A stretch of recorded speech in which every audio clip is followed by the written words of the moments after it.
21 июля. В этот день около 20:00 по московскому времени открываются сервера закрытого бета-теста New World. Сервера запустились и ранее объявленного времени. Слышал, что сервера вмещают 2, 3, 5, 8 или даже 10 тысяч человек. Но почти сразу появились огромные очереди на всех европейских и американских серверах. Помимо очередей, позже появились проблемы с сервером авторизации. Просидев в очереди 2 часа, почти дождавшись своей очереди, что происходит? Меня просто отключают от сервера авторизации. Я решил пойти чуть ли не на единственный сервер без очередей. Он находился в Восточной Америке. Я уже успел посмотреть, что из себя игра представляет, и все-таки решил, что я хочу играть с другом на европейском сервере, и позже я все-таки решил попытать удачу на европейских серверах, но очереди стали куда больше, и ничего в тот день у меня не получилось. У меня не было желания играть с пингом 200, а на Европе были большие очереди, поэтому я решил перенести свой игровой экспириенс на следующий день. Уже на следующий день они пофиксили основные проблемы, появилось с десяток серверов, но все равно оставались очереди, если ты решал пойти играть в вечернее время. На протяжении следующей недели возникали различные ситуации с довольно-таки интересными багами. Были невидимые ресурсы, мобы, парящие в небе, мобы, которые не реагировали, а при их лутинге вылетала игра. Особенно часто были проблемы с ловлей рыбы.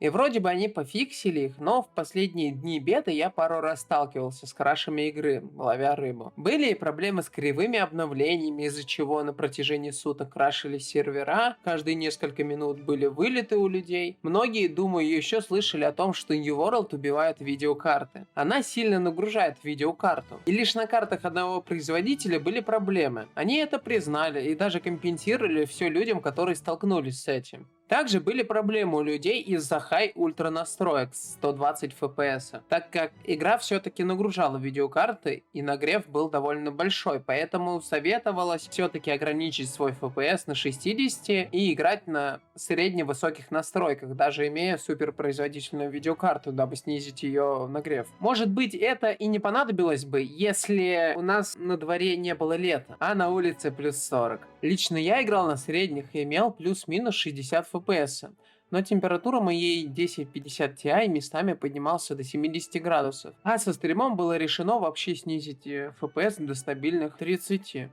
если забыть про технические проблемы, связанные зачастую с большим количеством игроков, которые пожелали поучаствовать в закрытом бета-тесте, то что можно сказать про саму игру? Многие сравнивают New World с World of Warcraft. Но зачем? Это ведь разные игры. Во многом New World хорош. Классы, которые по сути не классы, а просто твой персонаж, оружие и статы, через которые ты играешь. И если тебе что-то не понравится, нового персонажа делать не надо. Да ты и не сможешь этого сделать, но не суть. Ты сможешь взять и поменять статы, оружие. Правда, придется потратить время.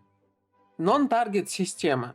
Она сильно зависит от пинга. И многим людям она не сильно понравилась. Но почему-то критика, которую я слышал, была во многом от людей, которые даже не играли в эту игру. Забавно, да? Способности.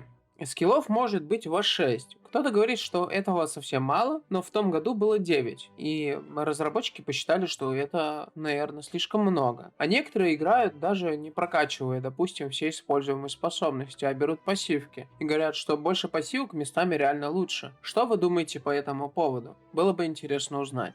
В принципе, игра выглядит интересно, правда довольно сырая и схожа с тем, что из себя представлял ванильный WoW. И если забыть о технических проблемах, про дюпы, которые говорят пофиксят до релиза, о том, что якобы скиллов мало и боевка не шибко интересная, в таком случае игра очень даже будет неплохим разнообразием для вас, как любителей ММО. Я не просто так сравнил New World с ванильным Warcraft, так как боюсь, что самое интересное для многих будет это прокачка вашего персонажа.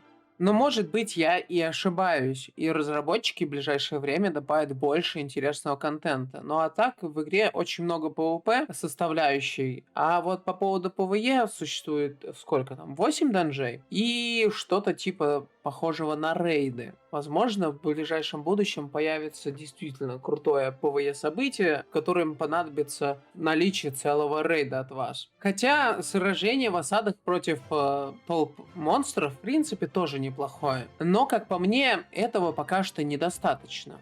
Ну и, конечно, не стоит забывать про профессии, ведь они здесь устроены лучше, чем в World of Warcraft, потому что ими элементарно позанимались. И этим можно заняться на хай-левеле довольно много времени потратив на это. В игре профессий аж целых 17 штук. Имейте в виду, помимо профессий есть еще станки, которые также отдельно нужно прокачивать. И это лишь старт игры, вернее, она еще даже не вышла элементарно. То остается много людей, которым не понравилось данное ММО. Хотя кто-то говорит о том, что New World – убийца мира военного ремесла. Кто-то предрекал ему даже место короля ММО. Но, увы, такого не будет. Ведь у него есть довольно-таки большие ограничения, которые не дадут ему таковым быть. Сервера вмещают небольшое количество людей по меркам того же World of Warcraft. Нету никаких слоев. Да и карта не сказать, что шибко большая. Куда вмещать большое количество игроков, непонятно. Все захотят играть с друзьями на густо заселенном сервере, но очередь никто не отменял. А если играть на малозаселенном сервере, то могут возникнуть такие проблемы, что в крафтовой профессии от вас понадобится станок, а на малозаселенном сервере они могут очень долго иметь маленький тир. Ну, по крайней мере, так было на ЗБТ. Не знаю, как на релизе будет, хотя уже создатели протестировали возможность влияния малозаселенных серверов, так что посмотрим, что будет. И если игру не перенесут на релизе 31 августа, скорее всего, стоит ожидать больших очередей. И так как нет системы, которая позволит вам 100% реконнектиться, не знаю даже что делать. Остается лишь надеяться, что будет все окей и запуск пройдет гладко. Но что-то мне подсказывает, что игроков будет еще больше, чем на бете, а сервера просто не смогут вместить того наплыва игроков. И будет твориться полный хаос. А на этом все. С вами был я, Левантон. Надеюсь, видео оказалось вам полезно и интересно. И не забывайте, пожалуйста, про лайк, подписку и колокольчик. Всего вам самого сочного, прекрасного и великолепного. Удачи вам!